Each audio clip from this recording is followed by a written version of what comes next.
वहीं इस बीच एक बड़ी खबर आ रही है। छत्तीसगढ़ में आरक्षण पर सियासत जारी है। आरक्षण के मुद्दे पर कल बीजेपी का प्रदर्शन है। बीजेपी के सांसद विधायक कल धरना देंगे। रायपुर के अंबेडकर चौक पर धरना देंगे। क्वांटिफाइबल डेटा आयोग की रिपोर्ट सार्वजनिक करने की मांग करेंगे। राज्यपाल के सवालों के जवाब देने की मांग भारतीय जनता पार्टी के नेता करते नजर आएंगे। तो बड़ी खबर हम आपको बता रहे हैं। आरक्षण के मुद्दे पर यह सियासत लगातार जारी है। एक तरफ जहां आज कांग्रेस पार्टी की तरफ से महारैली निकाली गई, आरक्षण के मुद्दे पर बीजेपी को घेरा गया, तो साथ ही राजभवन को भी सवालों के घेरे में खड़ा किया गया। तो वहीं दूसरी तरफ अब कल इसी मामले को लेकर भारतीय जनता पार्टी की तरफ से प्रदर्शन किया जाएगा। बीजेपी के सांसद विधायक कल धरना देंगे। रायपुर के अंबेडकर चौक पर धरना देने के साथ ही क्वांटिफाइबल डेटा आयोग की रिपोर्ट सार्वजनिक करने की मांग करेंगे। और इस बड़ी खबर पर ज्यादा जानकारी के साथ हमारे संवाददाता अंकुश ऑनलाइन पर जुड़े हुए हैं। अंकुश, ये तो बड़ी विचित्र सी स्थिति हो गई है। आरक्षण के मुद्दे पर जो एक वक्त ऐसा लग रहा था कि मानो एक दिन में ही सब सुलझ जाएगा, वो तो बड़ा पेचीदा होता जा रहा है। बीजेपी सरकार पर निशाना साधती है, सत्ता पक्ष की तरफ से बीजेपी और राजभवन को कटघरे में खड़ा किया जाता है। लेकिन इन सब के बीच वो तमाम ये कहें कि जो भर्तियां होनी है, तमाम वो काम जिनका आरक्षण के जरिए से जनता को लाभ मिलना है, वो सब अटक गया है अब तो। जी हाँ, बिल्कुल। और आदर्श, जिस तरीके से छत्तीसगढ़ में आरक्षण को लेकर आरक्षण पर पेंच फंसा हुआ है, उसका नुकसान तो स्वाभाविक तौर पर प्रदेश के जो युवा हैं, प्रदेश के वो युवा जिनकी भर्तियां रुकी हुई हैं, जिनके एडमिशन रुके हुए हैं, वो तो इसको लेकर नाराजगी जाहिर कर ही रहे हैं। लेकिन जिस तरीके से आरक्षण को लेकर सियासत देखने को मिल रही है, वो थोड़ा सा चरम सीमा पर जाती हुई दिखाई दे रही है। छत्तीसगढ़ में सत्ता पक्ष अपनी अलग से प्रदर्शन कर रहा है।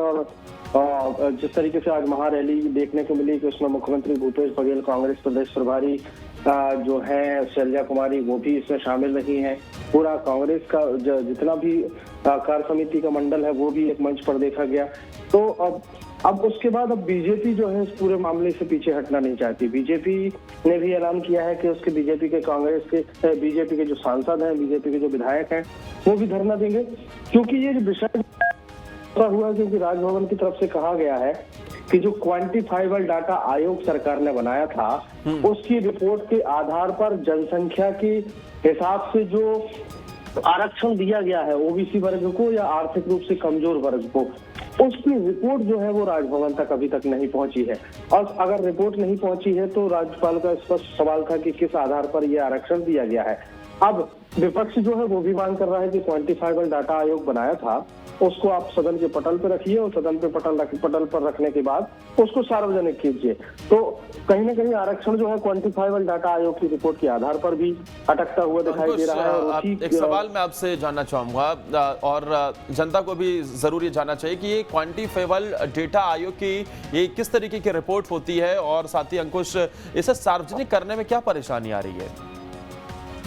देखिए, छत्तीसगढ़ सरकार की तरफ से छत्तीसगढ़ में रह रहे ओबीसी वर्ग के लोगों की गिनती, यानी जनसंख्या के आधार पर उनकी कितनी पूरे प्रदेश भर में जनसंख्या है, और उसी के साथ इस डाटा आयोग का एक काम था कि प्रदेश में आर्थिक रूप से कमजोर वर्ग के सवर्ण लोग कितने हैं।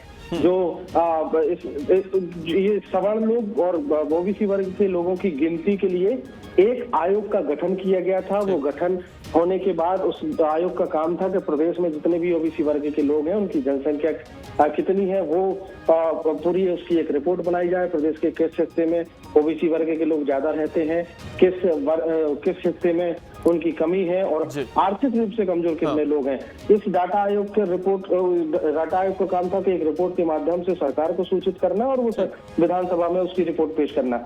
अब वो रिपोर्ट सरकार के पास आई है ऐसा माना जा रहा है, लेकिन सरकार ने वो रिपोर्ट ना तो विधानसभा के पटल पर रखी है और ना ही जो विधेयक पास हुआ था उस विधेयक के साथ वो रिपोर्ट राजभवन भेजी थी। तो अब उस क्वांटिफाइबल डाटा आयोग की रिपोर्ट पर पेच फंसता हुआ दिखाई दे रहा है। ठीक है, शुक्रिया अंकुश आपका तमाम जानकारी देने के लिए। तो राज्यपाल के सवालों का जवाब देने की मांग और अब इसी पूरे मामले पर आज कांग्रेस ने प्रदर्शन किया, तो कल बीजेपी प्रदर्शन करते नजर आएगी।